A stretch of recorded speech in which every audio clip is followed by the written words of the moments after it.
From Silicon Valley, the heart of startup land, it's Getting to Alpha, the show about creating innovative, compelling experiences that people love. And now, here's your host, game designer, entrepreneur, and startup coach, Amy Jo Kim. Jeri Ellsworth is one of my favorite humans on the planet. She's a tinkerer, an inventor, and an entrepreneur who grew up fixing toasters and building race cars in rural Oregon. Then moved on to inventing the future of AR at Valve, Cast AR, and now Tilt 5. Jeri's got a unique take on bringing innovation to market and a healthy appreciation for the human side of technology development.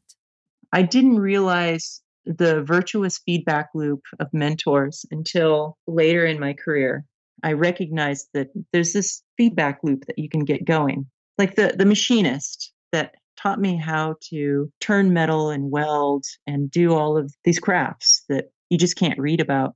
Our virtuous cycle was he worked in this one-man shop and he didn't have a lot of interaction during the day. And I found out, reflecting on this later, I provided him company and he got to pass on like this trade that he had worked so hard. And I was so enthusiastic about learning because I had a reason to learn it, that it was this great feedback cycle. And he would let me do things that cost him money. Like he would intentionally let me break, milling cutters just to teach me a lesson.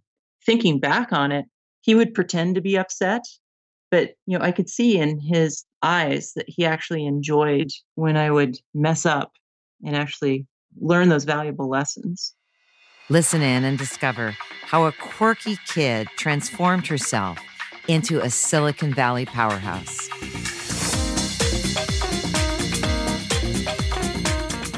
Welcome to the Getting to Alpha podcast, Jeri. Hey, it's great to be here. I'm thrilled to get a chance to hang out with you today. It's always a pleasure to hang out with you. So before we get into the meat and the history of all the amazing things you've done, just give us a glimpse into like your daily work life. What do you spend your days doing? Who do you interact with? What kind of decisions are you making? What kind of areas are you exploring? I'm at a really interesting crossroads right now in my career. It's super fun. I'm at the point where I'm doing a startup. I'm bootstrapping it, bringing it up from just a handful of people and trying to grow it, as well as winding down a pretty exciting project that I worked on, which was building flight computers and a navigation system for a rocket, all layered on top of dealing with having shut down a startup about a year ago. So my days are really packed right now. So on any given day, I'm likely communicating with the rocket guys and handing off some of the technical stuff, or I'm working on a technical aspect of the new startup, or I'm dealing with winding down some aspect of the startup that didn't quite make it. And I absolutely love this like kind of frantic point in my life. Like I always thrive on like these situations. When things get run of the mill, same thing every day, I get kind of bored. So I'm kind of running on adrenaline right now. Bootstrapping a startup, there's lots of decisions you have to make, which are pretty critical that could make or break the company or could be completely fatal to the company. Some of the decisions that we're making right now, you kind of have to live with them for years to come. So you have to do a lot of research and make sure those decisions are correct. Also, decisions on team. Your team makes or breaks your company. And I've definitely seen good partners, good employees, and bad partners and employees. And so trying to filter the people coming into the company is important as well. It's too bad you're not ambitious. No, I love that. It's actually fascinating for me to get that glimpse. So how did you turn into the person who's having these amazing days? How did you become a rocket scientist and a, AR pioneer? Where did you first get started in design and tech? Gosh, that goes way back.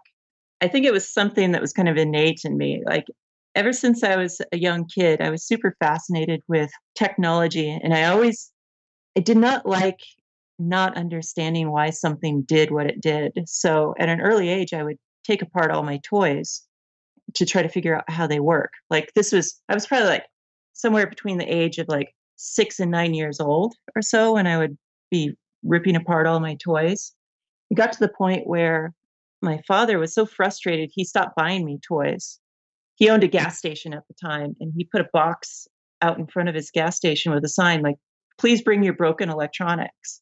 And people would come and like drop old toasters and broken AM, FM radios into this box. And like every couple months or so, he would bring home this box of broken electronics and just let me rip it apart. And eventually it got to the point where I learned enough that I was able to start fixing some of these things, which was super exciting. So in some ways, I had like really amazing gadgets at a pretty early age because I was able to like revive some of these things. So you always wanted to know how things worked. Yeah, I don't know why.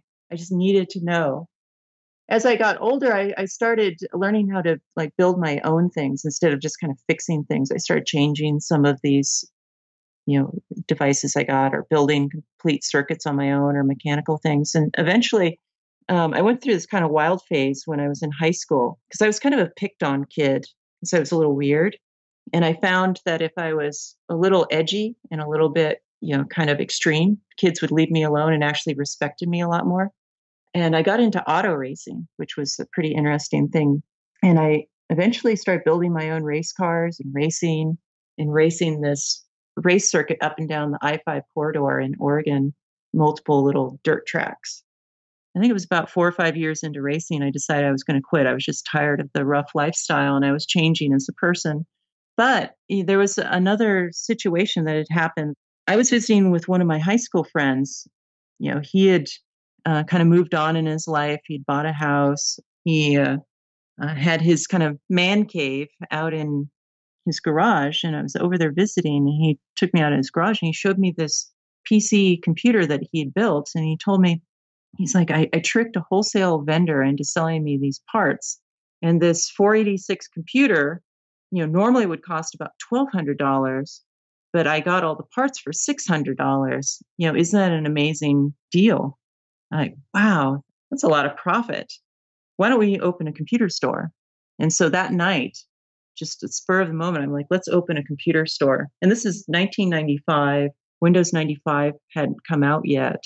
And so I immediately got out of racing cars. I sold all my equipment, sold my cars, and took all my money and dumped it into opening this computer store. So you opened a computer store, and your partner what was his experience up till that point? He was just a hobbyist.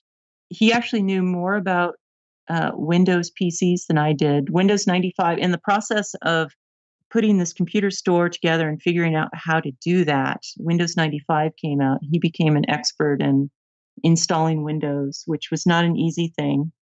And he knew how to build these computers. I knew about electronics, but I didn't know how to, set up PCs back in the day.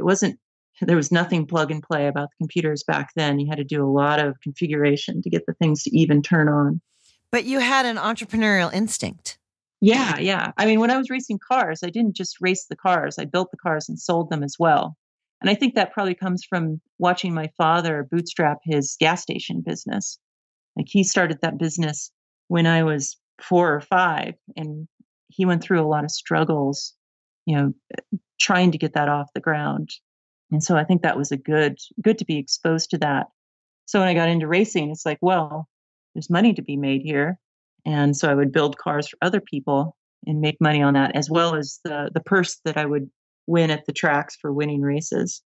And I was ready for a change at the time. I was tired of getting in trouble all the time and tired of like dealing with, the knuckleheads at the racetrack. And so I jumped into this computer store, head first. And so we opened this computer store, and me and my business partner started having friction right away.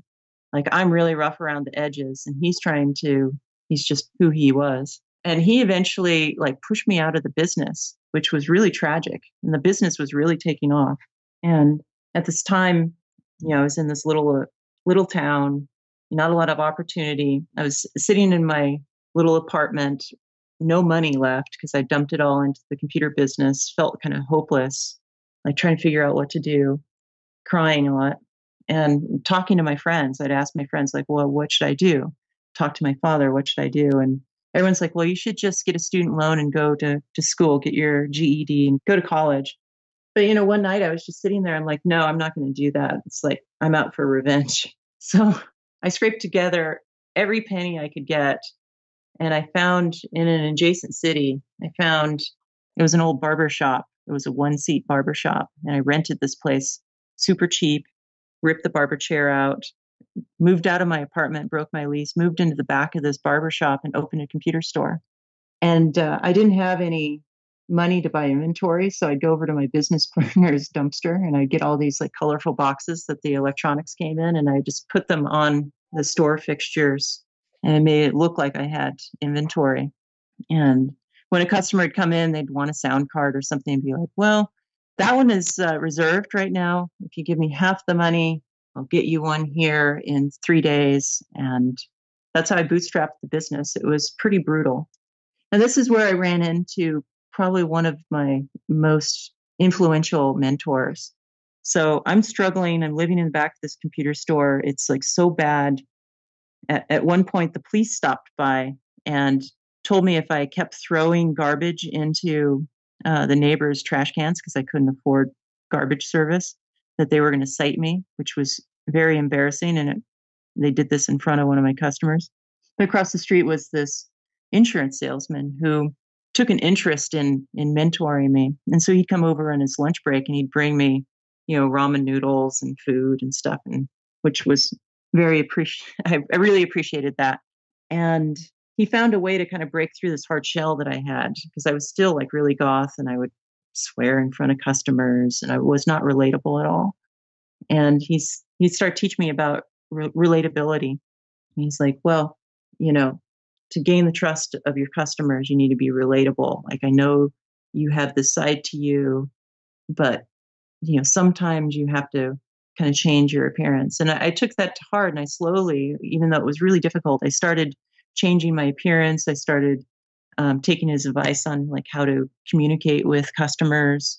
And sure enough, like my business went from, a struggling little business to a very explosive growth. Like every one of these like kind of life changes that he was suggesting made a huge impact in sales. And I became a happier person as well. Like I started to realize that a lot of these kind of weird things that I was doing was just more of a defense mechanism than really who I was. Wow, that's a great story. And he was an insurance salesman. He was, yeah. And he would understand relatability. Yeah, yeah. Okay, so this is in an adjacent town. Your business is now taking off thanks to your insurance salesman mentor. You're living in the back of the store. Yeah, eventually I can move out of the back of the store, which was fantastic. And then what happened? The store like grew. I mean, this was around 1996. Everyone was getting onto the internet. It was just explosive growth. There was tons of profit in building custom PCs. I started hiring my first employees. I started learning what to look for in employees, which is so important. I made a lot of mistakes in the early days hiring the wrong people. One thing I think this was a valuable lesson I learned during the computer store days is you could hire someone that went to school to build computers or do scripts or whatever you need them to do.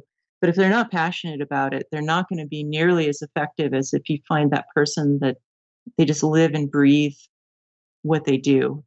So some of the most valuable employees that I found for my computer stores, they just loved technology. They just, there was this one gentleman, he came in as a technician, talking about relatability. He didn't have like great relatability. I just kind of kept him in the back working on computers. But he would be in on the weekends. I'd show up at the office just to drop something off and he'd be in the back like working on things. I'd be like, what are you doing here? He's like, oh, I just wanted to come and catch up on work. I'm like, well, I'm not paying you for today. He's like, oh no, I'm just doing it for fun. And this same gentleman, like a couple of years into the computer stores, he had this amazing transformation, which I just absolutely love. Like he had really long hair and like ripped up stained clothes and stuff like that. And one day he showed up at work with like a button-up shirt and he's like, I'm ready to do sales. And he had cut his hair off and just without prompting, he decided he wanted to, be more customer facing. And it's pretty amazing. He's got this really amazing professional career now, and really awesome seeing that transformation. Wow. Level up. I mean, maybe it means something to me because I kind of did that a couple years prior, but. Well, in a sense, you mentored him like other people mentored you. You gave him the space to grow. Yeah. I mean, it's so important early in your career to have those people that will take a leap and believe in you maybe when they shouldn't. And there's maybe no indicators that they should. That's true. And you've been able to attract a number of people like that, which is really interesting. But you also took them up on the opportunity. I think a lot of people might encounter potential mentors and not even recognize it. I didn't realize the virtuous feedback loop of mentors until later in my career. I recognized that there's this feedback loop that you can get going. Like the machinist that taught me how to turn metal and weld and do all of these crafts that you just can't read about. Our virtuous cycle was he worked in this one-man shop and he didn't have a lot of interaction during the day. And I found out, reflecting on this later, I provided him company and he got to pass on like this trade that he had worked so hard. And I was so enthusiastic about learning because I had a reason to learn it, that it was this great feedback cycle. And he would let me do things that cost him money. Like he would intentionally let me break, milling cutters just to teach me a lesson. Thinking back on it, he would pretend to be upset, but I could see in his eyes that he actually enjoyed when I would mess up and actually learn those valuable lessons. Wow. That's really powerful. And it's at that point, it's an apprenticeship. It's beyond just mentoring. You're really apprenticing. And that's very deep stuff about the relationship of learning, that it's really a relationship. Yes. Yeah. It's not just knowledge. It's a whole relationship. Okay. So you ran computer stores. It took off. You had this one store. Then what happened? Eventually I had 5 stores. I kept investing, and at this time, there was no end in sight. All of a sudden, 5 stores, super profitable, more money than I could ever imagine. And the computer store market completely tanked. It was about year 2000. There was this big hype, Y2K is coming. Sales were through the roof because I was selling replacement Y2K computers. Immediately after, everything tanked. All of these low-end PCs came out, like $299 e-machines. So my $500-$600 profit margin disappeared overnight. And in a matter of a year, I lost everything. It was so fast. And that's how technology goes. Like it can just change overnight and you sometimes don't see it coming. Eventually, I went to the team. We were having to lay people off. And I'm like, if anyone wants to just take one of the stores, you can have a store. I'll give it to you. And if you can find some way to turn a profit and repay me for just the inventory that's in the store, it's great. If you don't, great. And I just gave the stores away. Most of them didn't make it. Although one of them, it could still be there. I had a store in Canby, Oregon, and maybe 5 years ago, I drove through that little town and it was still there. I could not believe it.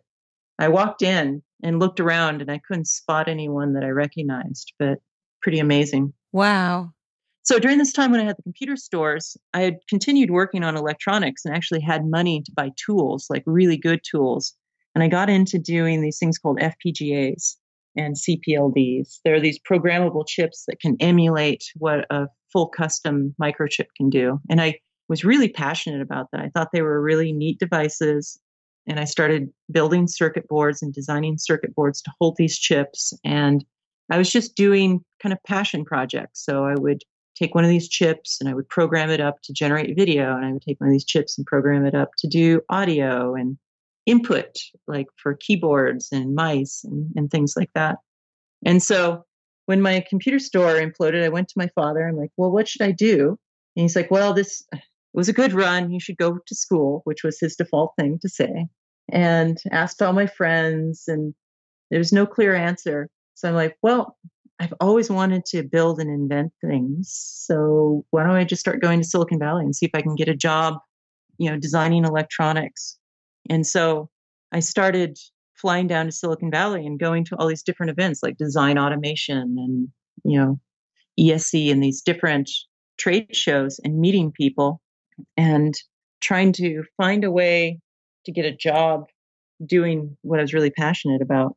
And it wasn't going well. I was running out of money because I had lost most of my money during the implosion of my computer stores. And it got to the point where I took a part-time job in a little electronics store in Oregon that sold just little components, and made a deal with them that I'd work 3 days a week. And then the rest of the time I was just trying to find a way to get my first design job down in Silicon Valley.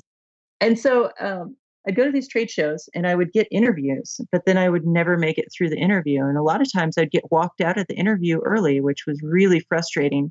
And so I would meet folks at these events and they're like, hey, come in, get an interview. I'd do the interview. And usually it'd be like 1 or 2 interviews in, there'd be an HR person that'd be like, come in and be like, well, we're looking at your resume and like, where'd you go to school? We don't see where you went to school. I'm like, well, I didn't. Like, where have you worked? And I'm like, well, I haven't really worked in this space. And I just couldn't make it through an interview. But I got my first break. I went to this trade show. I met this guy, and I always carried all my little circuit boards with me. And I showed him these circuit boards, and he's like, wow, this is the kind of stuff that we really need. We need that kind of creative thinking. And he's like, can you come back next week and interview with us?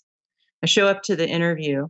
I go in, I make it like 1 or 2 interviews in, and they're walking me out, and I'm walking down the stairs and I run into the founder of this company. He's like, where are you going? And I'm like, well, they said we're done. And he's like, what do you mean that you're done?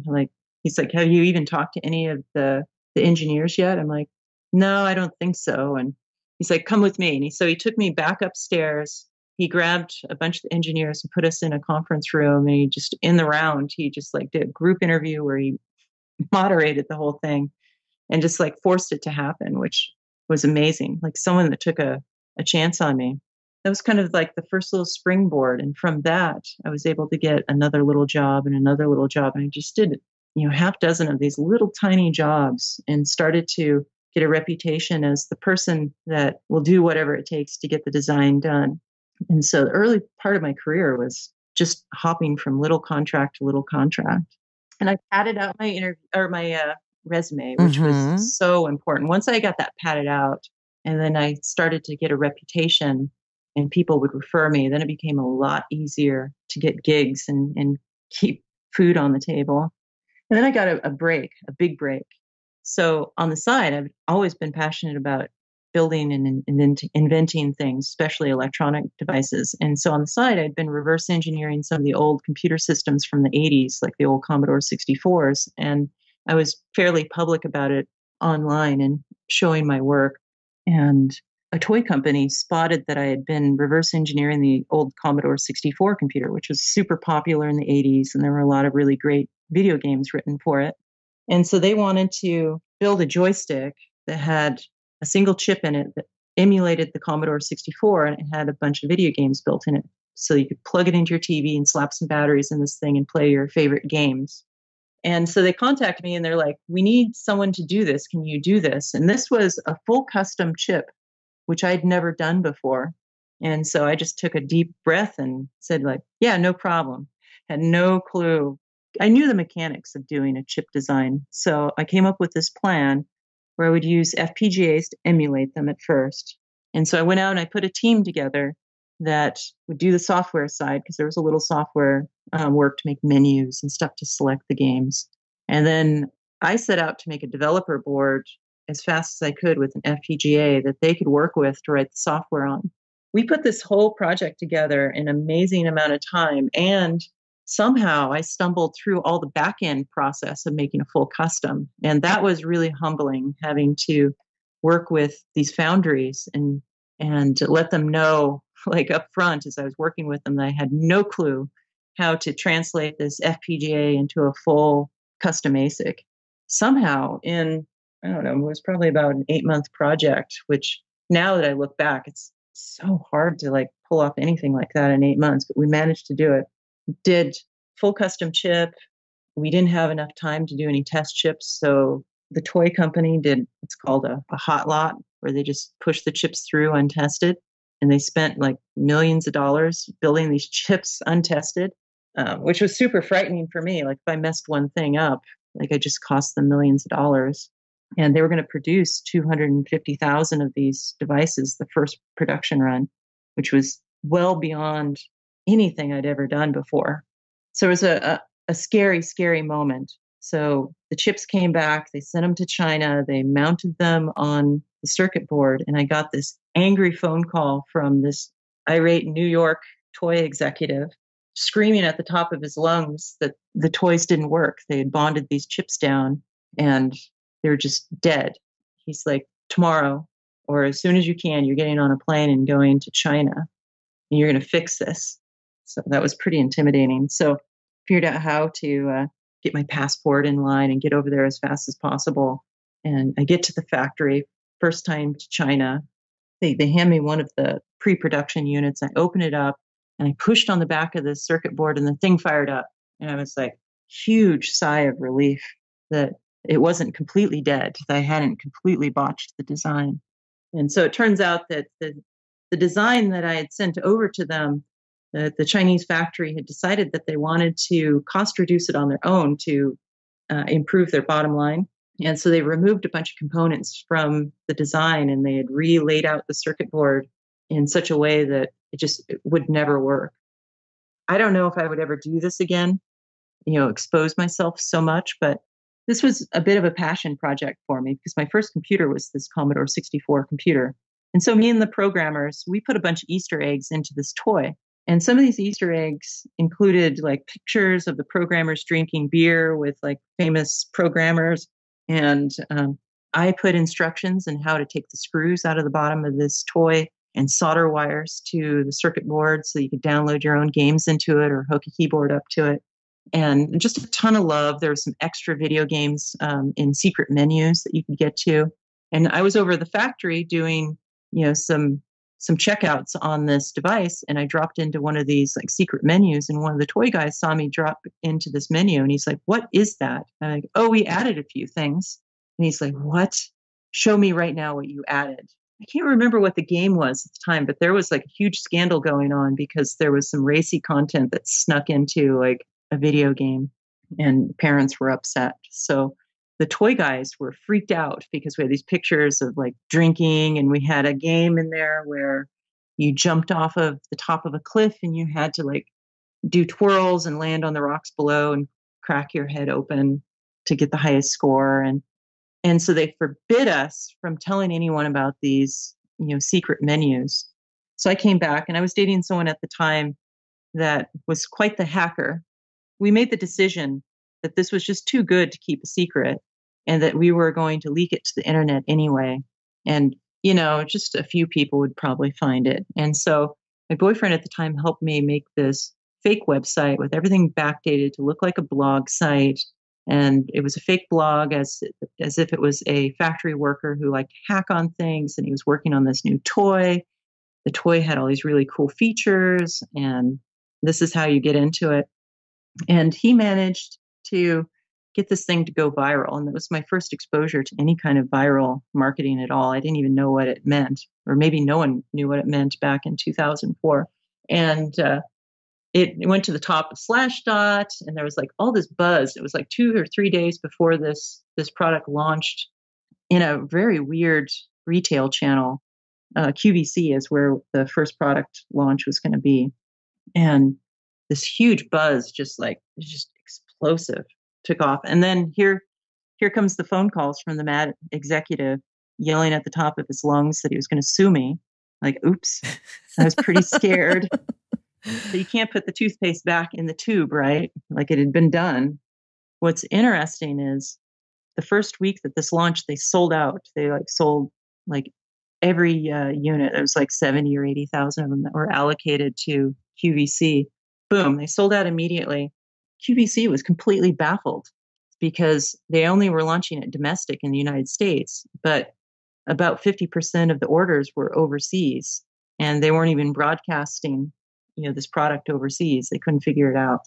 So this toy exec had a complete, 180 turnaround. He loved it, of course. And he actually embraced it and let us talk about it more. And in future products, let us put some Easter eggs in as long as they were approved. And I didn't get sued, which was good. So then what happened? That was my big break. Like I'd been kind of scrapping along at that point. Right. But all of a sudden I was in the New York Times. I had some like big article. I had articles being written about like this strange lady that raced cars and had computer stores, never went to school, and is now this like designer. And it was frightening. It was frightening for me. I was not used to that kind of public exposure at the time. And in fact, for my career, it was great, but for my emotional state, it was a little bit much. And so I had a little bit of growing to do at that point. Also, something I had to learn how to take the negative criticism that you get on the internet. That was rough. I was not ready for, like, there was a New York Times article, and that's really when things busted open and I got all this, nerd attention. I mean, people are super critical on the internet, and I didn't know how to deal with that. Even though like only 1 out of 10 comments was negative, that one comment was so poisonous for me. And I had to learn to just slough that off and just understand that people just say crazy stuff online. But that took a while. I mean, it took me several years to start to come around. What really kind of turned me around is I took a job after doing all these consumer products. I did a job that did a really high-end video compression IC, which was a super fun project. And that led me to a job where I worked on a device that you plug into the internet and it helps you stream video to the internet, called the TriCaster. And this is back when YouTube was just like in its infancy, and streaming video was like really a difficult thing to do. So you had to have some dedicated hardware to do it well. And so I'm working on this device and I'm like, this new trend, I should learn about it. So I decided, like with some friends, like, let's do a kind of a nerd talk show every Sunday. And so I took one of these boxes, I hooked it up to the internet, I got a bunch of cameras, and a bunch of us got together. We started doing this like video podcast each week where we'd invent some crazy inventions and just stream it to the internet. And that was pretty interesting. I started to really enjoy that engagement. And I learned about the knights in shining armor that can be there as your wall to protect you from kind of the creepers. Tell me more. Well, some of your super fans, like if you just express to them that you kind of need this help, that you need to kind of keep the creepers or the super negative people under control, they'll happily do that. And it makes them happy to do that. Although today, like I'm so like hardened to all the negative stuff. It's just like, whatever. I go on my YouTube channel now and I just like enjoy looking at the negative ones. Like, really? Is that all you've got? Come on. Can't you make it more personal? Wow. That's a transformation in attitude. Yeah. But it took me a while to get there. But that was super fun doing the live video stream, like doing a live show. And that evolved into all kinds of crazy experimental stuff that I was just doing on the side. What do you think about Twitch? When you look at Twitch, or you're like, oh, look, it's what I was doing. Yeah. It's super fascinating. I go watch Twitch all the time just to see how people are doing it, because I was there in the early days doing it and making all kinds of mistakes, and it was really rough and not very good. It's interesting to watch the evolution of Twitch, like from Justin TV to Twitch, and like how they found their niche. You sure have a history of being ahead of the curve. Okay, so you're doing this cool live streaming thing, building a video live streamer, etc. Then what happened? I just keep doing different projects, and eventually Valve Software, which is a big video game company, like spotted my YouTube channel and some of my UX experimentation that I was doing. And they felt that I was like perfect to run their brand new hardware lab that they wanted to put together. And so this is really interesting. Like, I'd never had a company chase me so hard to convince me to come work with them. I started getting emails from them. I get quite a few, random emails wanting me to work on projects, but I'd never really used Steam too much. So I hadn't even like put Steam and the word Valve together at the time being. So I was getting like these weird emails of like, come work at Valve. And I'm like, must be spam, I guess, is what I was thinking. So I was just discarding these things. And eventually they start showing up at various like events that I go to. Like I collect pinball machines. So like I'd be at this random pinball collectors event and here's these Valve software people showing up. And like, who are you people? And they're like, hey, you should come in and interview. And they're trying to pitch this idea to me. And I'm like, I don't want to really go work for a video game company. And especially in Washington, like I was, more focused on Silicon Valley at the time. And finally, Gabe Newell friended me on Facebook and started like Facebook messaging me. And he's like, hey, I want to fly down and just have lunch with me. Will you at least do that? And I did a little research. I'm like, oh, well, Valve's a little bit bigger than I thought. Okay. And he comes down, I have lunch with him. He's like, just come up for, an afternoon. Like, it's not a real interview. Just come up and just see if you like the team. Like, okay, I'll come up for an afternoon. And so it was a trap, a total trap. It was an interview. And they stuck me in a room and there was, I don't know, there was probably 5 to 10 people. It was just so many people. And it was this rapid fire kind of interview of like, all right, you're going to make a game controller. How would you do it? And I'd be like, oh, yeah, I'd go to this contract manufacturer and maybe bring in this person that I know that does industrial design. An hour and a half into it, the whole group like stands up and leaves. And like a couple of them like, hey, come with us, including Gabe. He takes me to the 4th floor of the building. He's like, this entire floor we're remodeling is yours. You have an unlimited budget. I have a mission for you. We're worried about Microsoft not being a viable platform in the future. We need to like get into the living room. And I want to bring a broader demographic onto our Steam platform. And he's like, I think you're the person that can put the team together to do that. It's like, wow, the biggest offer I'd ever been given and the most latitude I'd ever been given on a project. So it was really hard to pass up. I told him like, well, give me a week or two to come up with a thesis of like how I would do this. This is like really big, what you want me to do, like bringing a whole family together in the living room around video games. So I thought about it and I came back to them. I'm like, okay, this is how I would do it. I would get 1/3 rapid prototypers, maker types that can build hardware projects really fast. I'd get 1/3 product focused people. And I'd get 1/3 researchers. And I'd put them all on this floor together. And we would start off and do fundamental research. And then we would start to narrow on products. And all the rapid prototypers would just be building either prototypes for, the researchers or prototypes for the product people. And so that's what I did. I came on board and I started putting this dream team together. And it was pretty amazing. Like the stuff that we were working on, I got to see 20 years into the future because we had such a huge budget. We could brute force things that, a small startup couldn't. We could prototype and see what it would be like. We started to split up into groups as the team grew, what we were going to do for products. And so there was a set-top box, which would be all the compute for our game platform. There was input devices. So there was a game controller. So a group went off to work on a game controller. Then there was AR, VR, which I was pretty passionate about augmented reality after doing some early experiments and seeing how it really is the thing that in gaming that you could bring the whole family together and that everyone could relate to. And so we started working on these 2 AR and VR kind of separately. So pretty exciting project. And then there was like a big rift in the team. I was given this mandate and I believe I found like the perfect product that could bring the family together. But there was this idea that virtual reality fit the DNA of Valve better.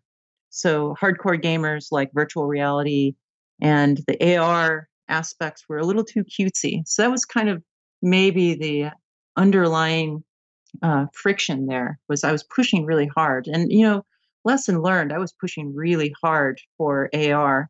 And they ended up cutting the entire AR team, which was really sad that we showed up at work one day and they're like, well, we're cutting this group. But a group of us, two of us got together and we went to the founder of Valve and we asked him like if we could buy the technology we were working on. And he's like, yeah, sure, we're not going to use it. And so handshake and a few $100 just as a token, we got rights to develop this AR headset. And from there, I spun up the company called Cast AR, which were focused on augmented reality a little bit too early, probably. I mean, VR was just going through its huge hype cycle, and we were showing augmented reality at all the events where you had this volumetric display on the table. You could do hand interactions. We could put playing cards on the table and have little game characters spawn out of the playing cards. We had wands before anyone had a wand controller. And we ended up doing a Kickstarter. We did quite well. We raised $1 million, and then we raised $1.5 million in seed funding. And then we eventually raised $15 million for our Series A, which learned so much during this time, like how to bootstrap a venture-backed company. Everything was looking okay, even though we were a little bit ahead of the curve for augmented reality. And just everything went sideways in our company several years into it. And I think this is just how Silicon Valley works sometimes. Like there was this notion that we weren't spending the money fast enough because we were only about 20 people or less for the majority of the company's life. And so our investors had us replace some of our leadership team, brought in some professionals that started scaling the company up very rapidly. So we went from about 20 people to 90 people in a matter of 4 or 5 months. It was very traumatic to the culture of the company and the product. Like our development slowed to a screeching halt during this period. We ended up having to shut down the company because we couldn't raise money to support this explosive growth in the company. It was really sad. But, that happens quite a bit here in Silicon Valley. There's this, idea of like, you need to spend fast, you need to like become a unicorn, you need to have a big exit. And that's the partners that we brought on. That's what they wanted. If it would have worked out, it would have been fantastic, but a big gamble that didn't work out. Right. Sometimes it does work and they get a big exit, and then the people who bought the company slowly figure out that it was growth before product market fit. Mm-hmm. Absolutely. I mean, that's what I take out of your story. And you're right. I've seen it a lot here in Silicon Valley is don't fuel the growth engine before you've got product market fit, unless you're playing this kind of clamshell game. Yep. I think that's one of my most valuable lessons, now that I'm doing a startup again, and it's also in the AR headset space. I love the Gartner hype cycle charts. They don't predict anything, but it's pretty fascinating. Like now that we're past all the huge hype around AR and VR, I think the smart money will come out where investors that believe that you have to do baby steps to develop a brand new compute platform or a brand new market. Whereas when we were going up that, steep hype cycle, that's when the kind of crazy fast exit money is like being thrown around, and there's just a lot of big gambles being made. So I'm actually a lot more excited about our current startup and finding the right partners this time than when we were a little bit too early. So that's fantastic. You have been on the edge of innovation for many years, and you have been iterating on failure, like learning from failure and not giving up, but iterating on it also.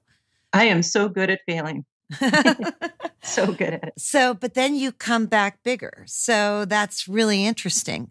So what do you feel looking back on your experiences right now? What do you feel that you've learned about innovation and successful innovation that you wish you'd known 10 years ago and that you're carrying with you now in your decision making? There's a couple things to that. I think as an engineer, we like to set a trajectory and like stick to it because we know we can do it. And I think something I've learned along the way is that you need to adjust your course more at times and be open to that and make sure that that's part of your company culture or your team's culture. I see that far too often, that a team will get very stubborn and they won't make the small changes they need to make to adjust for the product. Other things I've learned, and I just continue to learn more about, it's like I'll never be there, is just customer focus. And it goes back to the toy guys that I worked with. They are extremely customer focused. And one of the lessons that a toy executive taught me was, I was pitching a toy idea, and technically it was an amazing piece of technology. But he's like, I'm not sure that's going to be fun for a kid, is what his feedback was. He's like, I want you to go home. I want you to cross your legs and sit in the floor and pretend you're a 12-year-old kid. If you have to get up and dance around the room to get your head in the right mindset, do it. Become a kid for a day and then think about this thing and come back to me and repitch it. So when you put your team together, or when I put my team together, I'm always trying to emphasize that, the team needs to be in the right headspace for the product and the demographic you're going after. And they need to understand what they're going after, everyone in the company and everyone in the team. You also mentioned earlier you learned a lot about team building and hiring. And from hiring the wrong people, you learned how to hire the right people. What do you now know about that you're bringing into your new company and the new projects you're doing? Yeah. Something I learned at CAST, the company that didn't quite make it, is that we weren't very good at letting people go that didn't fit the culture. And I don't know how I lost control of that, because when I was running my computer stores, I was pretty vicious at letting people go. I've been doing a lot of reflection on that lately to figure out, how did I get into that position where I was not good at letting team members go that weren't working out. Going forward, I'm definitely going to work on that. I mean, part of it is I wonder if I just have more compassion these days than I did back when I had to be more brutal about survival. It may be because at CASTR, it was so easy for us to raise money that having a little bit of dead wood on the team was not as bad. Not life-threatening. Yeah. I think now when I look at the investments in augmented reality, I think we're at the bottom of the trough of delusionment. I think money's going to be a little bit harder to come by. So we're going to have to be a little bit more scrappy, and we're going to have to be more discerning about who we bring on the team. Yep. I knew it the whole time. I don't know why I was failing so badly. And it could have also been I was hopped from well-funded project to well-funded project as well. At Valve, we were very well-funded. Maybe I got a little soft. Yeah, I think you're onto something there, especially because I work both with startups and with corporates.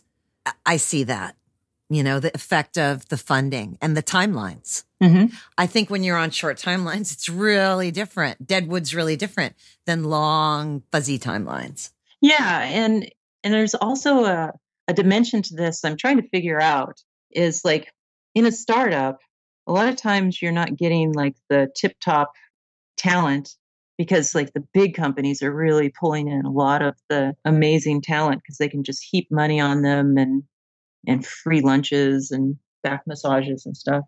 So sometimes you get a little desperate, and I'm trying to figure out going forward how not to get desperate and tolerate non-ideal personalities. I would say, looking back at CAST-AR, it wasn't that these people weren't talented. There was just some bad personalities that should have been eliminated from the team. The highly functional folks were complaining about these folks, but we wouldn't get rid of them because they brought some key piece to the team that we were scared that we wouldn't be able to replace.